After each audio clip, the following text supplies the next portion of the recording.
time of what is appropriate, what type of stuff should they be wearing or using, especially when it comes to show season. So I'm going to go over that a bit today. One of the first questions I would say we get asked is, do you have to have all the silver, all the shine, all the jewels and glitz? You do not.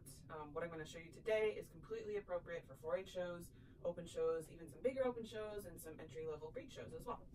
So the first thing that I'm going to talk about is going to be your head stall. This is an example of a nice leather quality work head stall. And it's got some weighted leather reins on here as well that have the slots on the side. I definitely prefer the slot attachment because they prevent it from your reins flipping or your horse being able to grab them as easily. And the weighted helps them from swinging around a bunch. So that's your head stall. As far as your saddle goes, this is an example of a nice work saddle. Again, it's just some basic leather saddle that is good quality, that's going to fit both you and your horse really well and be comfortable. It does have a little bit of a silver, but not really what you see when you're thinking of a regular show saddle. The next thing that you look for is going to be your show pad. This is one of my favorites. It's a background training pad. They come in pretty much every color that you can imagine. You can custom order colors that you want as well. It's kind of the basis of your outfit, so make sure it's a color that complements both you and your horse and it's one that you really love. You can show your individuality and uniqueness a lot with your saddle pad to start. One thing to note is that the show pads, you want to keep them nice because they'll last much longer. If you do, you want to make sure you've got a pad underneath anytime you're using your show pad. That'll protect the pad from getting all gross and dirty and hairy from your horse. And it also provides extra padding for your horse as well. To go with that pad, I would definitely wear some brown chaps. This is just an example of the brown chaps I would wear. One thing to note on when you're looking for chaps, fit is absolutely the most important thing. They need to be fitted from the hip all the way down. And one thing to look for when you're looking to buy chaps to kind of differentiate a cheap chap from a quality chap, a lot of the quality chaps have like a smooth leather on the inside and then suede on the outside. That just kind of helps with getting them on and how to fit as well.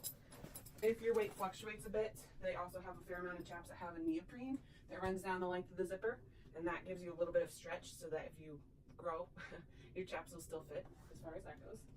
With the brown chaps, I would also wear brown pants underneath. If you're a guy, you can just wear some dark jeans. They don't have to be the same color, but typically if you're a woman or kid, a female, you're going to be wearing the same color pants as your chaps. With this, I would wear either a vest shirt or just a nice brown shirt as well. You can just wear a button-up shirt. If you can afford to get the ones with the zippers, as long as it's a good quality zipper, they're nicer than the button-downs because you don't have any of that gaping inside anywhere. And this is kind of an appropriate outfit and gear for any Western pleasure, trail, Western riding, horsemanship, any of those type of classes. I would also be wearing a brown hat to go with it. Again, you want to buy a quality hat. You want to make sure that you get it cleaned and shaped regularly. This is called a quarter horse crease, like that. And you want to keep it nice and clean, and to do that, you can invest in a hat box for your hat. They fit nicely inside, and then you can carry it, and they're not going to get smushed. They're not going to get as dirty. They'll last much, much longer. Along with the brown chaps, I would wear brown boots.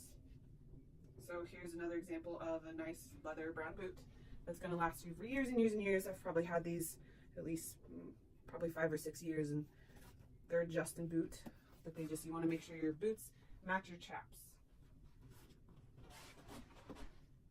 So that is a bit on what you would wear for either 4-H show, an open show, even a bigger open show, or a entry-level breed show. All of this would be completely appropriate. If you're showing 4-H, you don't have to worry about the hat as much because you should be wearing your helmet. If you have any questions, shoot me an email. Thanks, guys.